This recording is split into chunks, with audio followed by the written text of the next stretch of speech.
세상을 바꾸는 정치수다 팟캐스트 정치 알아보군다 102회 방송 시작하겠습니다. 자, 어제 예고해드린 대로 오늘 방송은 정청래 키워드 분석을 중심으로 진행하겠습니다. 자, 예고를 국정원을 해주세요. 네. 네, 재밌겠는데 시작해주세요.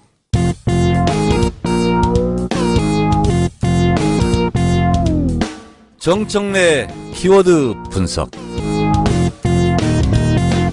국정원, 네, 국가정보원, 네, 전실은 안기부, 그리고 중앙정보부. 그렇죠. 이렇게 되죠.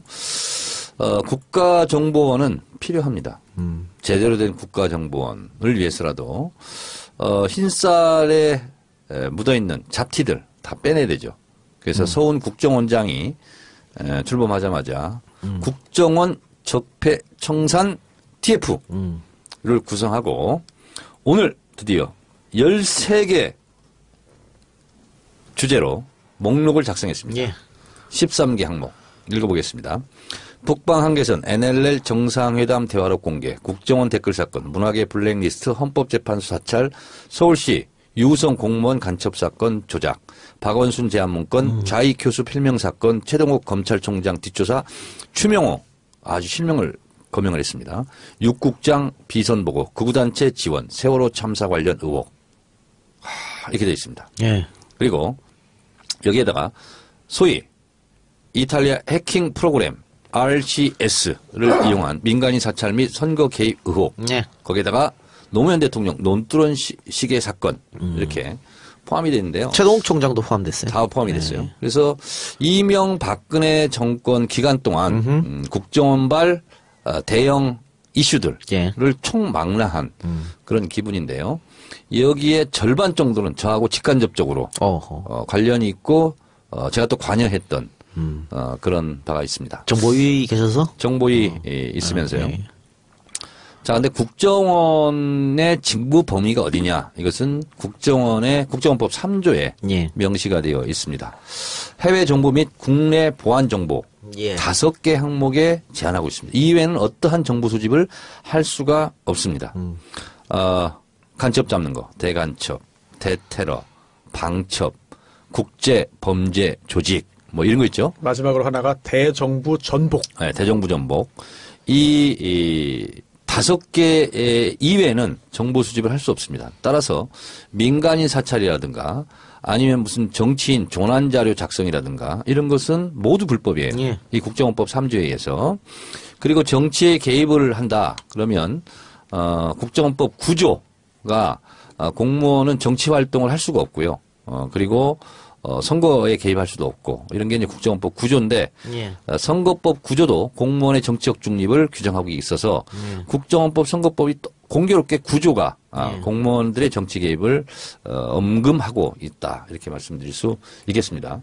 자, 그런데 우리가 대표적으로 국가의 정보기관, 국가의 사정 당국에 의해서 이러한 정치적 악행들을 할 수 있었던 나름대로 은폐막, 방패막이 될 수 있었던 것은 국정원법에서 부여하고 있는 대공수사권 예. 이걸 통해서 정치 사찰과 정치 개입을 구분하지 못하게 하는 그리고 실제로 최동욱 검찰총장도 말했듯이 국정원의 중앙 서버 컴퓨터 서버를 압수수색을 못했잖아요. 그러니까 실제로 헌법에서 보장하고 있는 검찰의 압수수색을 하지 못하게 하는, 무력화시키는, 어떻게 보면 초헌법적 기관인 거죠. 그래서 결론부터 말씀드리면 저는 대공수사권을 빨리 폐지하고 폐지해야 된다. 예. 그리고 검찰로 이양해야 된다. 예. 이런 거고요. 이게 김종필이 처음 만든 거 아니겠습니까? 네, 그렇습니다. 근데 김종필이 수사권 만들면서도 한시적이라고 분명히 못 박았어요. 네. 문제가 있다고. 그리고 세계 어느 정보기관에서도 수사권까지 같이 갖고 있는 나라는 없습니다. 그래서 아직까지 갖고 있기 때문에. 국정원 개혁의 핵심 중에 핵심이 그렇습니다. 대공수사권 폐지다. 이렇게 보고 있고요. 여러분 자백 영화 보셨나요? 예. 유우성 간첩 조작 사건을 예. 다룬 영화. 자백이 영화가 끝나면 마지막으로 올라가는 간첩 조작 사건 무죄 받은 거 재심을 통해서 쭉 올라가는데 네. 제가 이것도 이제 판도라에서 리스트를 다 공개했습니다. 98건이더라고요. 지금까지. 그래서 이 작가 이런 얘기 들으면 또 울지 모르는데 조봉암 선생 사형부터 시작해서 유우성 간첩 사건까지 98건이 있었더라고요. 뭐 사형당하고 무기징역당하고 이랬는데 다 무죄 받고 특히 인혁당 사법살인 8명 결국은 무죄 판결을 받았죠. 그 방금 말씀하신 98건은 어쨌든 재심에 가서 뒤집어진 거지 않습니까? 그렇습니다. 근데 재심까지 못 간 사건도 엄청 많습니다. 그렇습니다. 네. 저보다 하나를 더 짚어주시네요. 네. 네. 그래서 이제 이런 폐해가 있었기 때문에 실제로 대공수사권은 폐지돼야 된다는 것이고, 그리고 지금 서훈 국정원장은 1차장, 2차장, 3차장에서 국내 차장 이걸 없애겠다. 이렇게 지금 했습니다. 그래서 완벽하게 국정원 개혁을 하겠다. 근데 저는 좀 부족하다고 생각합니다. 예. 그래서 아예 대공수사권 폐지 문제를 논의해야 된다. 이런 입장이고요. 이명박근혜 정권 동안에 벌어진 대표적인 국정원의 정치 개입 사건이 국정원 댓글 사건. 제가 이제 이것은 당시 국제어특위 간사를 맡아서 청문회까지 진행하고 해서 서울경찰청 사이버수사대에서 국정원 직원들이 달았던 댓글이 발견되고 지웠던 흔적들이 예. 실제로 동영상에 나왔고 많은 파장이 있었죠. 그래서 2012년 12월 16일 경찰의 허위수사 결과 발표로 표심이 왜곡돼서 실제로 문재인 대통령이 많은 피해를 받고 그리고 1년 후에 어떤 인천 지역을 대상으로 한 여론조사에서는요. 만약에 경찰의 허위수사 발표가 없었다면 네. 당신이 어디에 투표했겠습니까? 그래서 박근혜를 찍었던 상당수가 문재인을 찍었다. 이렇게 결과를 했어요. 그렇죠. 나왔죠. 그래서 보니까 결국 문재인 대표가 이기는 걸로 5년 동안 도둑 맞았다. 저는 이렇게 생각을 하고 있습니다. 그리고 NLL 대화록 공개. 이거는 역시 제가 정보위 간사 있을 때 있었던 일인데요. 오늘 갑자기 회의하고 있는데 국정원에서 연락이 왔어요. 회의록 공개할 테니까 보러 오라고. 그래서 제가 이거 말이 되냐. 그랬더니 이제 우리 야당은 다 그거 안 보겠다. 그랬더니 여당 쪽에만 갖다 주고 가는 장면을 제가 카메라로 촬영해서 공개했던 적도 있는데 그랬더니 대화록 요약본 있잖아요. 이거를 정부 야당 간사 방에 막 던져주고 다니는 거야. 그래서 내가 갑자기 놀래가지고 각 의원실에 절대 이거 받으면 안 된다. 그래서 다 수령을 거부했습니다. 근데 이것도 국정원의 대표적인 정치 개입 그렇죠. 사건입니다. 그리고 해킹 프로그램 사건, 국정원 임무과장 미스테리 자살 예. 의혹 있었던 사건이었죠. 마티즈. 마티즈, 네. 빨간 마티즈. 근데 결국 이것도 국정원이 사실은 이게 도청 프로그램을 산 거잖아요. 예. 이것은 이런 도청 불법 예산은 편성할 수가 없어요. 이것도 비공개적으로 진행된 음습한 예산 집행이었고 더 황당했던 것 두 가지는 손수 변호사 있죠. 네. 국정원의 그 정보 수집 행동 수칙이 뭐냐면 흔적을 남기지 않는다는 거예요. 이메일로 이것을 일반 사기업과 이메일을 주고받았다는 것은 국정원으로서는 전 수치입니다. 수치. 자질이 없는 거죠. 그럼요. 그리고 또 하나는 뭐냐면 이게 들통이 났어요. 저는 이게 진짜 애국심이 없다는 게 뭐냐면 들통이 났으면 다른 걸로 변명했으면 내가 이해를 좀 그래도 하겠는데 북한 정보를 이걸로 입수하려고 했습니다. 정보는요. 정보 입수 경로. 어떻게 정보를 캐내느냐. 이것이 가장 큰 정보입니다. 이걸 스스로 발설을 해요. 이런 천인 공로할 일을 이명박근혜 정권 국정원이 스스로 자행했다. 예. 그래서 문재인 정부의 국정원 개혁은 이제는 보다 실질적이고 법과 제도로 이것을 못 박아야 되겠다.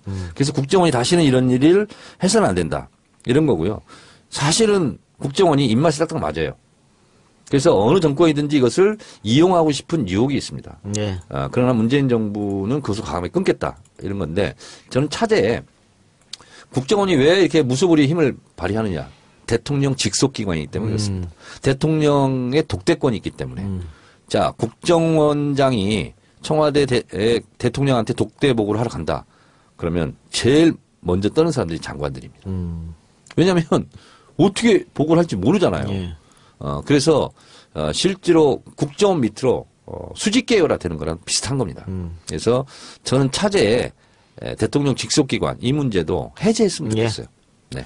그러니까 그 북한을 잡으라 이게 주된 목적인데 지금 보면 정부 여당에 반대되는 정치 세력 또 국민들 잡은 꼴이 됐고요.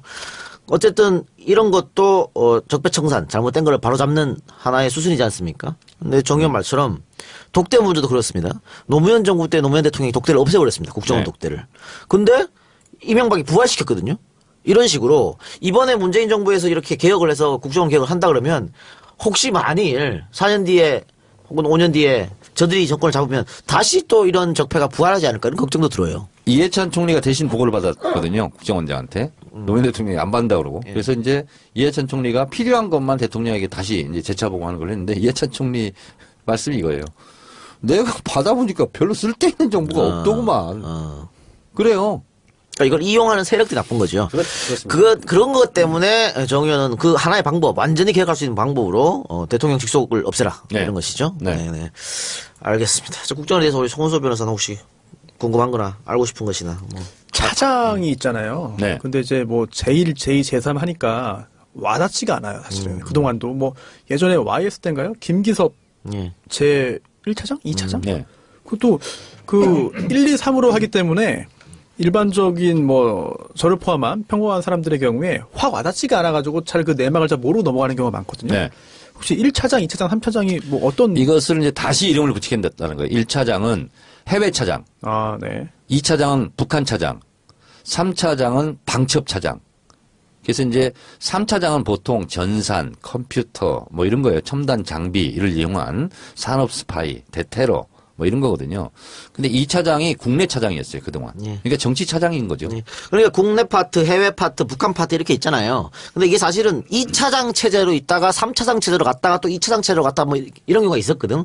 근데 어쨌든 거기에 한 파트는 국내가 들어가는 건데 네. 이걸 이제 폐지하겠다는. 그런데 지금 문재인 정부에서 추진하고 있는 국정원 개혁이 결국은 또 국정원 법 개정이잖아요. 그렇습니다. 그렇다면은 지금 현재 야당 전체 또는 일부의 협조가 없으면 통과가 사실은 불가능한 상황이잖아요. 네. 근데 야당은 지금 정권을 안 잡고 있기 때문에 네. 이거 하는데 반대를 하지 않을 것 같은데. 그럴까요? 반대할 명분도 없고 그렇죠. 반대해도 실익이 하나도 그 없어요. 자기들한테 실익이 없어요. 오히려 본인들은 자유로워야 되잖아. 그러려면 사실은 여당이 국정원 개혁을 한다는 것은 대단한 거예요, 이거는.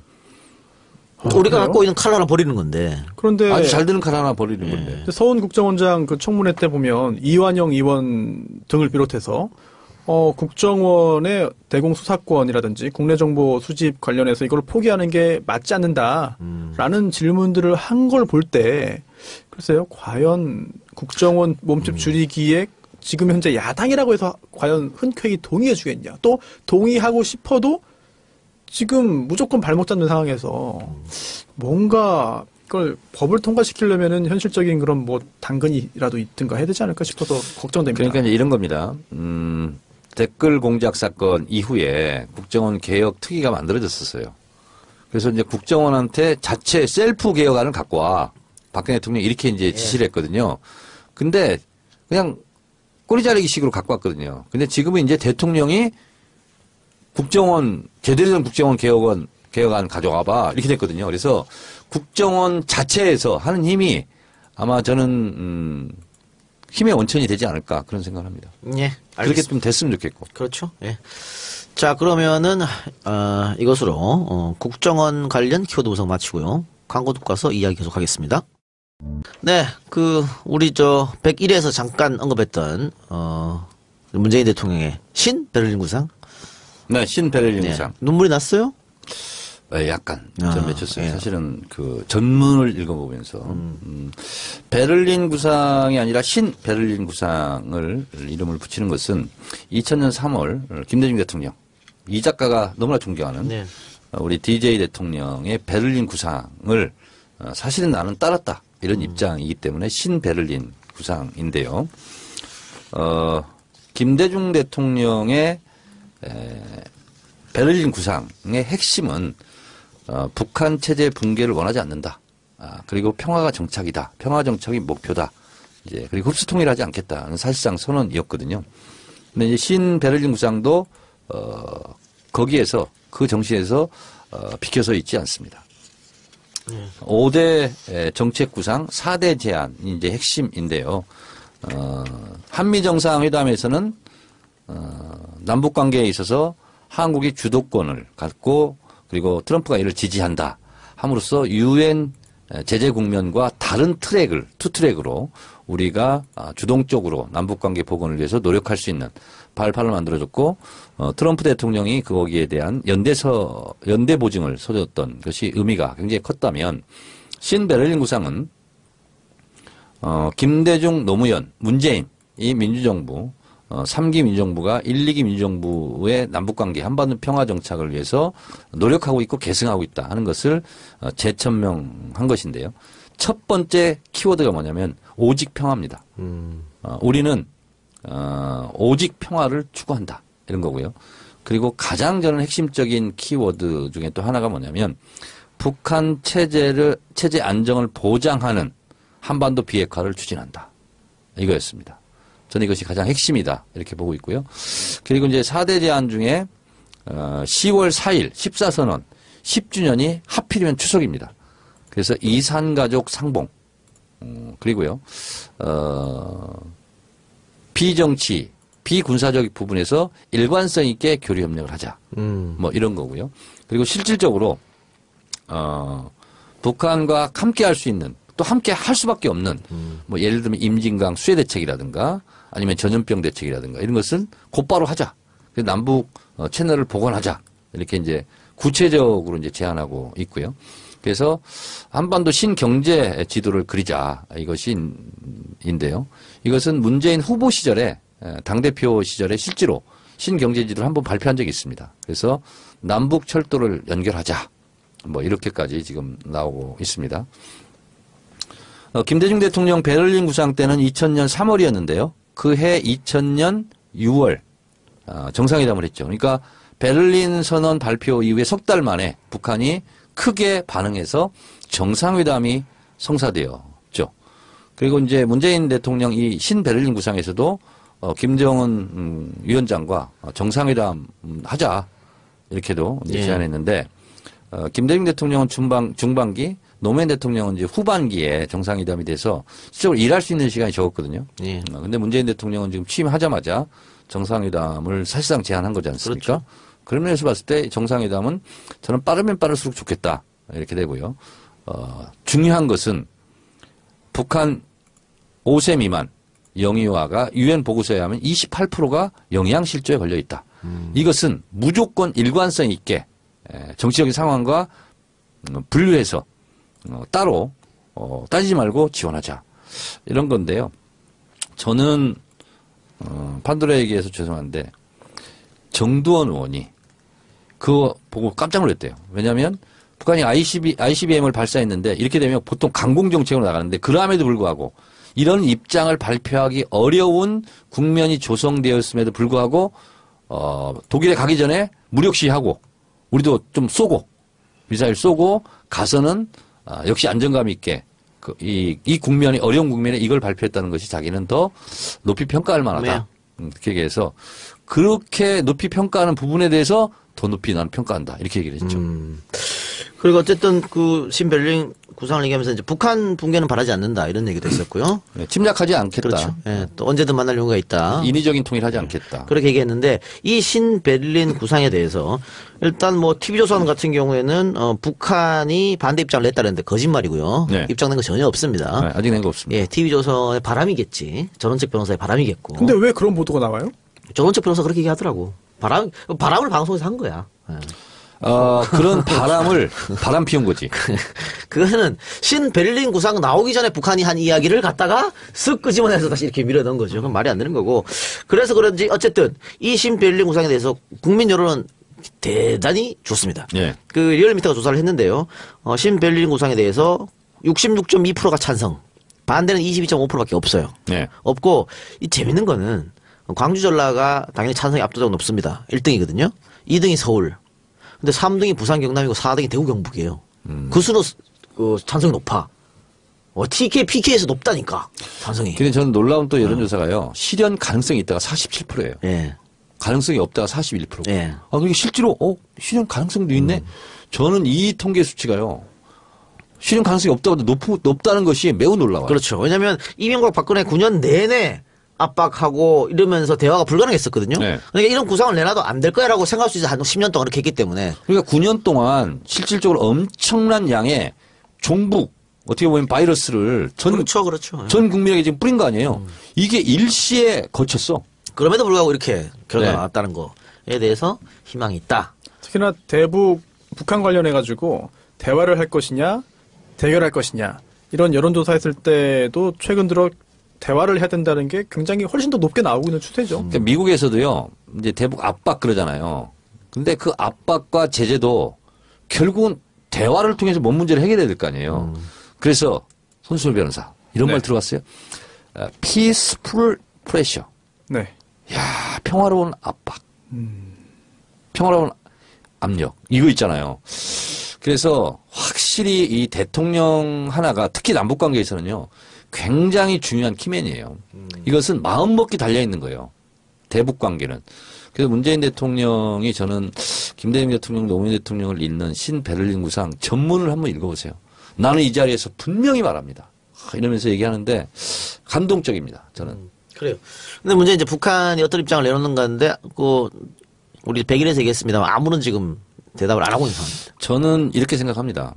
ICBM을 쐈어요. 이제 북한의 이제 기술이 이제 발전했다는 것은 이제 저는 뭐 분명한 사실인 것 같고, 저는 씨름판에서 저는 사파 싸움이라고 생각합니다.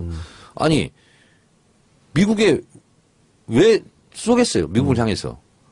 그건 뭐냐면, 우리도 대등한 위치에서 너희들에게 꿀리지 예. 않고 우리는 대화하고 싶다 예. 하는 저는 역지안이라고 저는 봐요.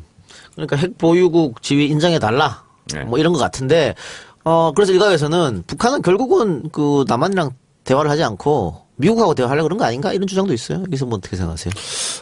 저는 쓰리 쿠션이라고 생각합니다. 네. 미국을 통해서, 미국이 대화를 할 수 있는 분위기를 더 만들고, 그래서 남과 북이 대화를 하면 결국 미국도 같이 딸려서 오는 거 아니냐. 저는 이런 전략을 좀 쓰고 있다. 이렇게 보는데, 이 대목에서 우리가 한 가지 맨날 북핵 문제를 가지고 얘기하는데, 저는 북핵은 물론 없애야 되고, 한반도 비핵화를 저는 원합니다. 예. 근데 미국은요, 핵이 제일 많은 나라 아니에요? 예. NPT라는 것이 뭐냐면 핵 확산 금지 조약이 우리 몇몇 나라는 가자는데 니네 나라는 가지면 안 돼. 이거거든요. 사실은. 이게 완전히 솔직히 힘의 논리죠.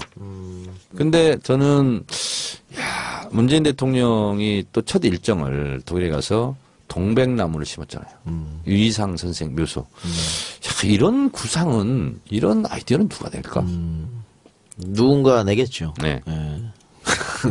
누가 낸다 그러더라고요. 누군지 저는, 모르겠어요.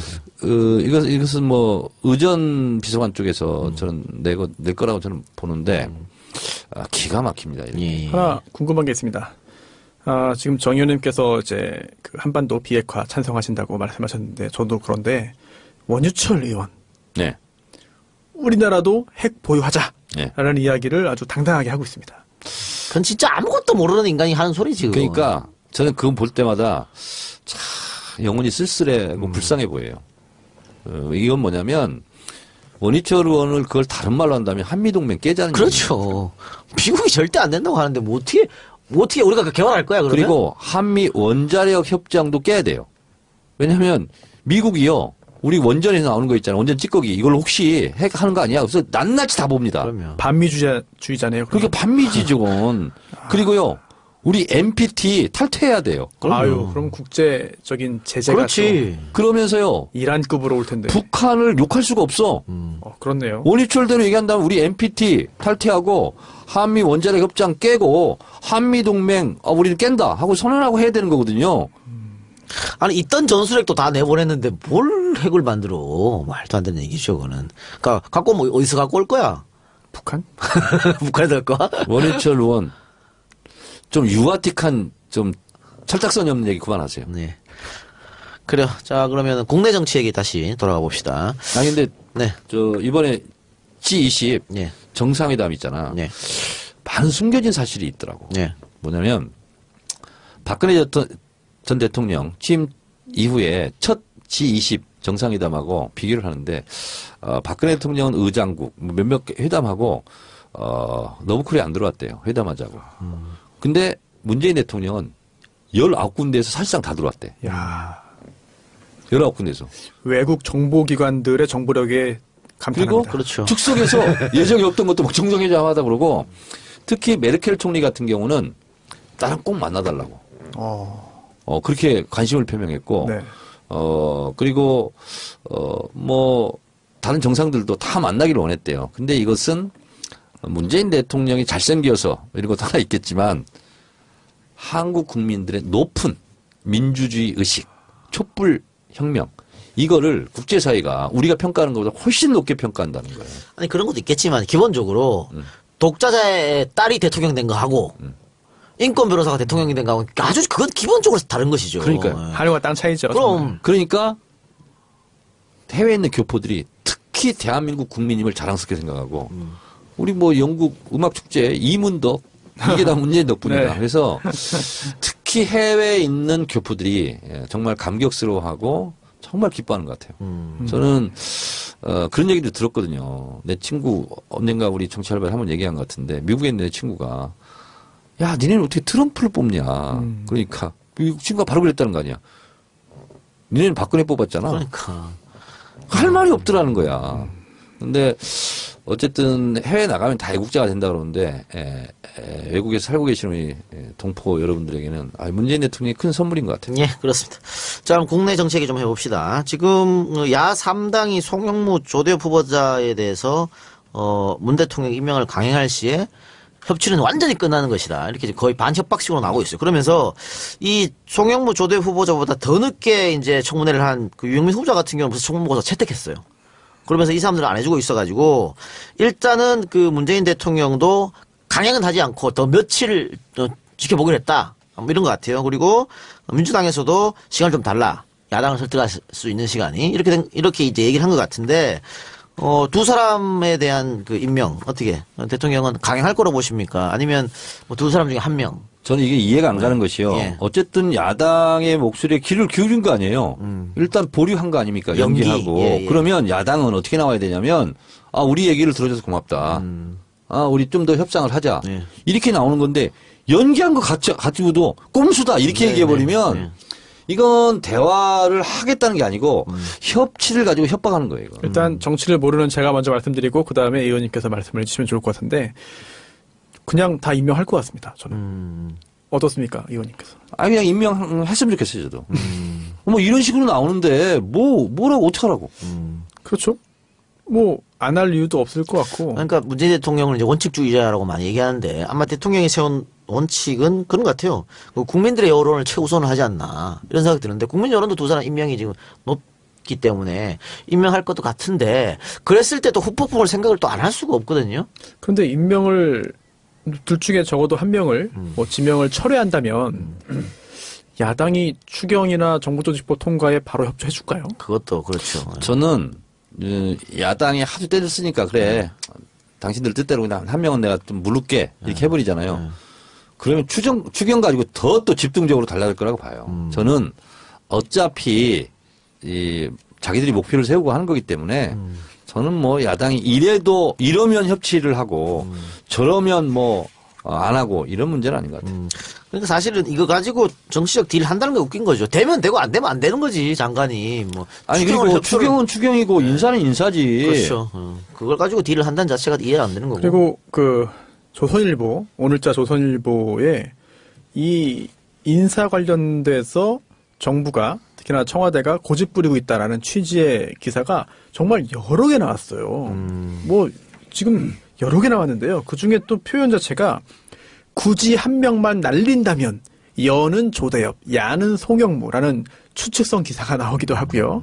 또 계속 이렇게 하고 있습니다. 장관 인사 갈등에 멈춰선 국회라는 게 3면에 나오고 또 그 옆에 굳이 한 명 날린다면 조대엽, 송영무 둘 중에 하나다. 이것도 나오고 또 그리고 또 청와대가 반대하는 야당 체면 세워주면서 송, 조, 임명, 명분 쌓기 중이다라는 것도 정치면에 나오고. 도배를 했네요. 이게 다른 보수신문과도 달리 조선일보에서는 오늘 완전히 이걸로 싹 했거든요. 뭔가 의도가 좀 있는 것 같습니다. 뭐 그래봤자 조선일보 영향력이 예전만큼치 않기 때문에 별 의미 없고요. 같은 논리면 저도 하나 주장할 수 있겠네요. 해주십시오.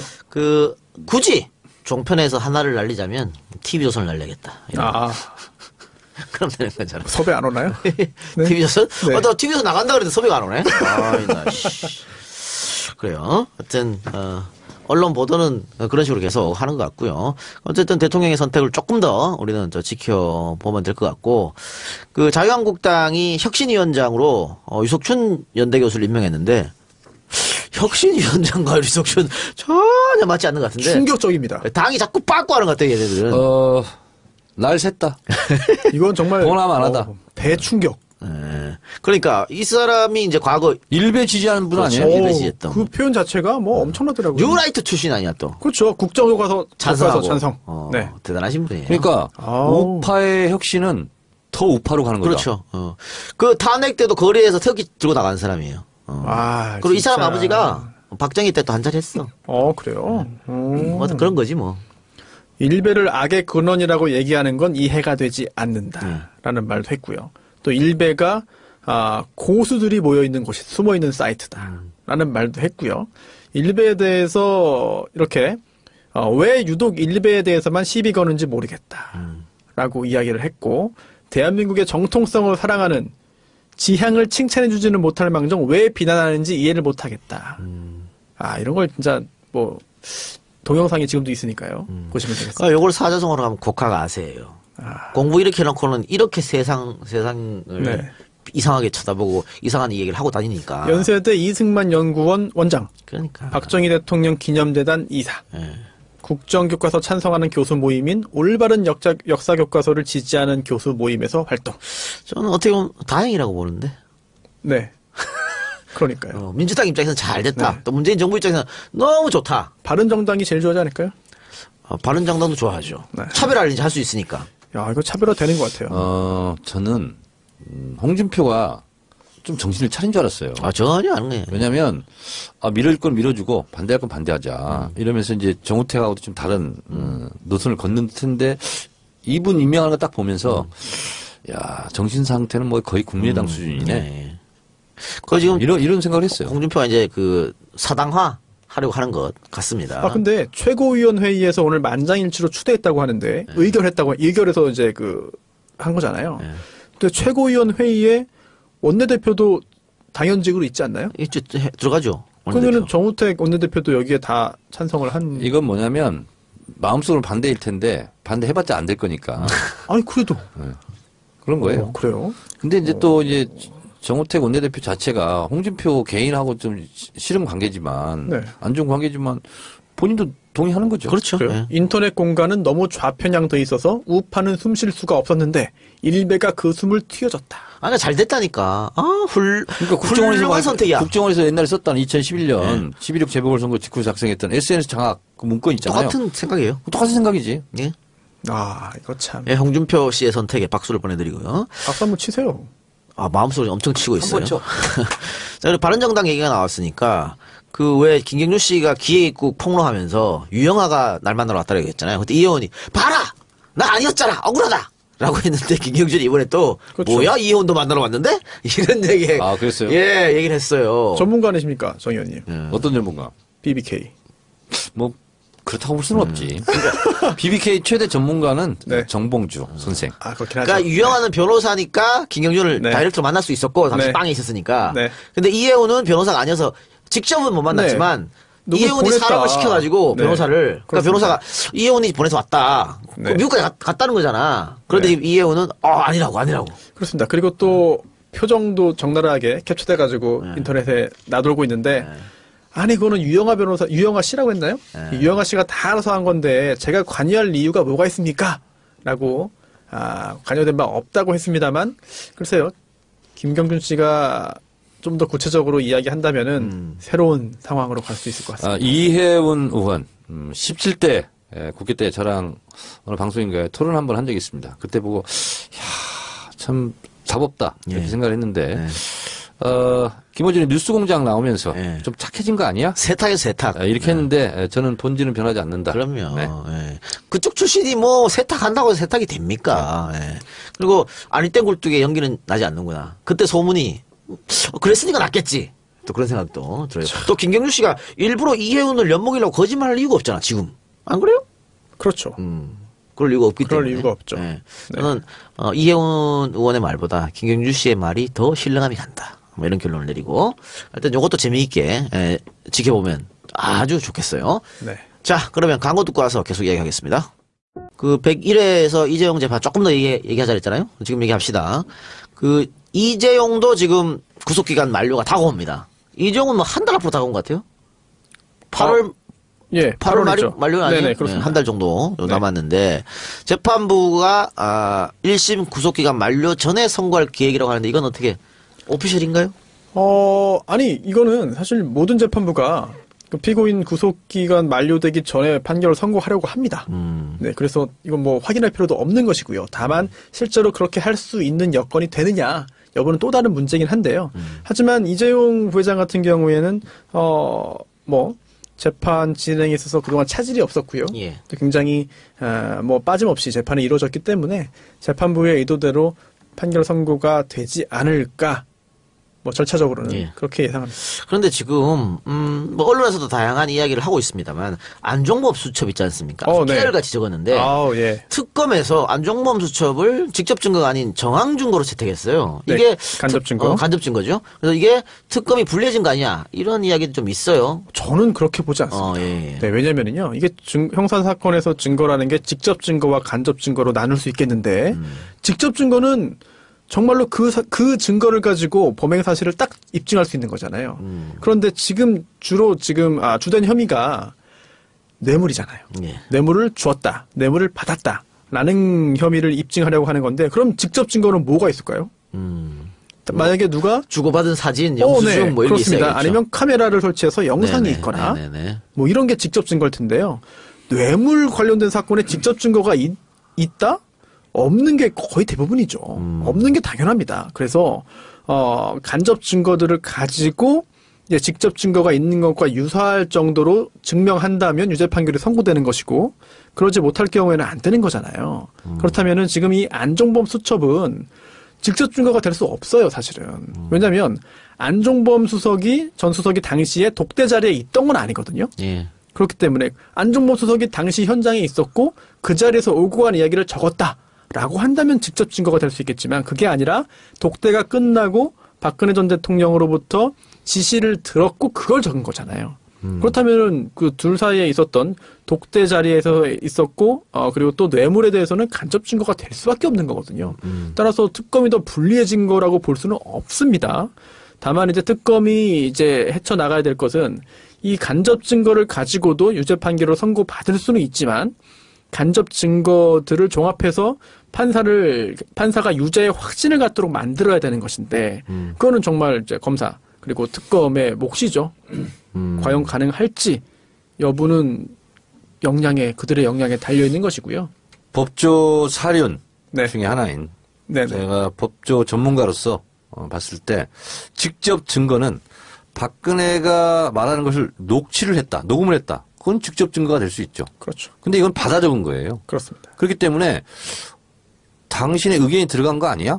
당신이 기억을 잘못한 것도 있는 거 아니야? 이렇게 끼어들 수 있는 소지가 있기 때문에 직접 증거로 삼기에는 이것은 거의 불가능하다. 그래서 간접 증거로 삼을 수밖에 없었던 거고 그것이 재판에 유리하다 불리하다라고 따지는 것은 무망한 일이고 근데 간접 증거로 이게 채택했다는 것은 그 중에서 진실이 뭐냐는 것을 100% 다 취하지는 않을 거예요. 그랬을 때 이거는 분명한 이거는 뭐 증거가 된다 하는 부분은 증거로 채택하고 거기에 따라 맞게 저는 뭐 유죄 선고를 하면 뭐 되는 것이지 이것이 직접이냐 간접이냐 가지고 유불리 따질 일은 아니다. 일단 전체가 증거로 채택은 됐어요. 네. 이 부분에 있어서는 특검의 승리입니다. 왜냐하면 이재용 부회장 측에서는 이 안종범 수첩이 관여된 모든 사건에서 변호인들이 이렇게 주장하는 거예요. 이 수첩이 적법한 압수 절차를 거치지 않은 것이기 때문에 아예 증거 능력이 없다. 위법하게 수집된 증거다라고 주장을 했습니다만 하지만 재판부에서는 그건 아니다. 일단 위법한 증거가 아니고 증거 능력은 있다. 다만 직접 증거는 아니고 간접 증거이기 때문에 그러한 점을 고려해서 과연 이게 유죄의 증거로 쓰일 수 있을지 증명력 부분은 따로 이제 판단하겠다라고 한 것이거든요. 그렇다면 증거 능력 자체를 배제하려고 했던 이재용 부회장 측의 주장, 어떤 입장은 인정이 안 된 겁니다. 즉 증거로 채택은 됐고 그 증거가 간접 증거이지만 그런 걸 잘 조합을 하고 보강을 하고 여러 가지를 잘 끼워 맞추고 빈틈을 없애서 그 유죄 판결을 받는 게 특검 그리고 검찰의 이제 그 과제가 되는 거죠. 뭐 예를 들면 이런 거죠. 지금 직접 증거냐 간접 증거냐.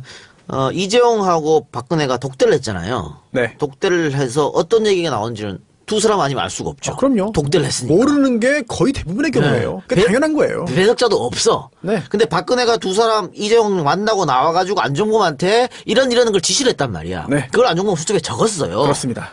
그러니까 직접 못 들었기 때문에 직접 증거는 안 되지만 네. 박근혜가 나와가지고 얘기를 했기 때문에 그걸 받아 적었기 때문에 이것도 간접 증거 하나가 될 수 있는 거죠. 당연하죠. 그리고 안종범 전 수석한테 이재용 부회장 측에서 이렇게 또 말했죠. 아니 이거 안종범 전 수석 당신의 의견이 들어갈 수 있는 거 아닙니까? 오염될 그랬더니 수도 있다. 아닙니다. 저는 들은 대로 적었습니다. 그러면서 박근혜 전 대통령의 이야기가 빨라서 정말 그대로 받아 적기도 힘들었습니다. 제 의견이 들어갈 수가 없었습니다라는 이야기를 했어요.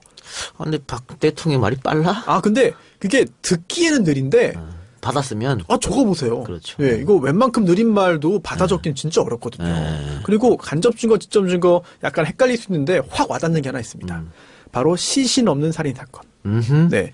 이게 시신이 있다라고 한다면 그 자체가 살인 행위의 직접 증거가 될 수 있잖아요. 부검도 할 수 있고 여러 가지. 그런데 시신이 없는 경우에도 살인죄로 유죄 판결을 선고했고 대법원에서 유죄 확정 판결 나온 적이 있거든요. 아, 그래요? 그럼요. 시신이 없어도 기타 여러 가지 다른 간접 증거를 다 종합해 볼 때 비록 시신은 없지만 당신이 살인범이야. 라고 판결을 한 적이 있어요. 실제로 가능합니다. 살인도 가능합니다. 이게 뭐 구체적으로 말씀드리면 좀 잔인합니다만 그 차에서 지금은 단종됐으니까 괜찮겠다. 아벨라 안에서 뭐 살인행위 하고 있는데 혈흔도 뭐 이제 측정해보고 이것저것 다 해봤더니 이건 누가 봐도 당신이 피해자를 살인한 것이다. 라고 해가지고 살인죄 유죄 판결을 선고했고 대법원도 그렇게 확정한 적이 있거든요. 야, 시신 없는 살인 사건 많이 있었는데 그래서 네. 누가 봐도 범인인데 빠져나간 인간들 많은데. 그런데 그런 경우에 다만 이제 또 하나는 이런 간접 증거만 가지고 유죄 판결을 선고할 수 있지만 그렇다 하더라도 직접 증거가 존재하는 것에 버금가는 정도로 유죄의 확신을 할 수 그러니까 있어야 된다. 간접 증거가 여러 가지 정황적으로 들어가면 그것만으로도 충분히 유죄 판결 가능하다. 뭐 이렇게 가능합니다. 결론하면 될 것 네, 같고요. 가능합니다. 그리고 7월 11일 날 대통령이 국무회의를 주재했습니다. 이 자리에는 총리도 당연히 참석했고 교육부 총리도 참석했고 박원순 서울시장도 참석했습니다. 참석해서 여러 가지 얘기를 합니다. 교육부에서 이제 학생 안전 대책을 마련해라. 안전을 중요시하는 대통령 같고 막 얘기했고 또 남북대화 막힌 상황에서 관계 개선을 위해서 지자체, 민간의 역할이 중요하다. 역시 민간 교류를 먼저 해야 된다. 이런 생각 같습니다. 네. 정부의. 옳은 방향이에요. 그렇죠. 예. 그렇게 얘기했고 또 지금 중국 관광객이 사드 문제에서 많이 안 들어오고 있기 때문에 이번 여름은 해외여행 대신에 국내에서 또 특히 농어촌에서 보내는 캠페인을 벌이는 게 어떻겠냐라고 대통령이 직접 제안을 했다고 합니다. 그러면서 공무원들 다 연차 휴가 쓰라고 이렇게 하면서 역시 이것은 내수 진작 이런 걸 위해서 얘기한 것 같아요. 참 굿 아이디어네. 그렇죠? 예, 그렇게 얘기했고 또 여기에 대해서 이제 김상곤 교육부 장관 같은 경우에는 특히 이제 여름철에 그 찜통 교실 문제, 또 여름철 물놀이 문제, 장마철 학교 시설물 안전점검 철저하게 하겠다 이렇게 얘기했고요. 박 시장 같은 경우에는 국회 추경 통과가 시간이 걸리는데 서울시는 2조 원 규모의 일자리 중심 추경 예산안을 편성해서 집행하겠다. 뭐 이렇게 이야기를 했습니다. 그래서 또 박 시장이 또 아세안 특사 방문이나 우즈베키스탄 등의 도시 외교를 통해서 외국에 나가보면 외국 정상이나 외국인이 대한민국을 평가하는 수준이 매우 높다는 걸 알 수가 있다. 지혜로 외교 다변화를 할 필요성을 느꼈다. 이렇게 얘기하니까 대통령이 외교 다변화를 위해서 지자체 차원의 외교도 매우 중요하다. 이렇게 얘기를 한 것 같아요. 얼마 전에 그 박원순 시장이 한겨레신문인가 어딘가 인터뷰를 했는데 기자가 직접 묻습니다. 그 대선 경선 때 문재인 대통령을 적폐 청산 대상이라고 얘기했는데 그거 어떻게 생각하냐? 그러니까 그때 제가 좀 대들었는데요. 아니, 형님이라서 역시 대범하게 잘 받아주더군요. 이렇게. 저도 봤습니다. 그렇죠. 좀 웃기죠. 잘 받아쳤네요. 네네. 그러면서 역시 대범하신 게 와가지고 서울시의 뭐 인력도 저희가 데려가서 되겠습니까? 뭐 먼저 문재인 대통령이 이야기할 정도로 대범했다. 역시. 서울시에서 많이 좀 데려다 썼어요. 또 근데 실질적으로. 한 가지 놀란 게 네. 문재인 대통령이 3살 형이더라고요. 네. 놀랐습니다. 연수원 동기인데. 놀랐습니다. 놀라운 일이 아닌가요? 그래요? 아닌가? 여보세요. 박원순 시장하고요. 네. 손석희 앵커하고 동갑 아니에요? 노회찬 의원하고 또 동갑이죠. 그 외모로 지적질한 거예요 지금? 아닙니다. 그래 우리가 왜 지난 정권 때 뭐 이렇게 문제가 뭐 그 수학여행 가서 문제 터지면 수학여행 금지 뭐 이런 대책 그걸 대책으로 내놨잖아요 국무회의에서. 네. 근데 좀 멋있는 국무회의요. 이런 게 얼마나 멋있어. 탁 얘기하면 탁 받아치고 정말 이런 국무회의를 원했는데. 아니, 적는 게 아니라 회의니까 회의가 이루어져야 되는데 오랜만에 그런 걸 보니까 낯설기도 하고 기대가 좀. 언론에도 그런 거 나오더라고요. 바뀌었다. 네. 예전에는 대통령 얘기하면 다 받아만 적었는데 받아 적는 게 싹 사라졌다 국무회의에서. 오히려 토론하고 논쟁하고. 네. 예전에는 적자 생존. 예. 였는데 지금 이제 적자 생존이 아닌 거지. 그러니까 이런 거 아주 좋은 것 같습니다. 아예 적지 말라고 했었죠. 그렇죠? 대통령이 적지 말라고 그랬었죠. 그러니까 엉뚱한 얘기도 좀 해라. 그런 얘기도 했잖아요. 반대해라. 나의 말에 반대하라. 이런 얘기까지 했으니까. 그래요. 102회 방송 여기서 마치고 101회 들어주신 여러분 대단히 감사하고 저희는 다음 주에 돌아온 손혜원 의원과 103회 방송 보내드리도록 하겠습니다. 자, 들어주신 여러분 대단히 감사하고 방청해주신 여러분도 고맙습니다. 자, 다음 주에 뵙겠습니다. 감사합니다. 고맙습니다. 감사합니다.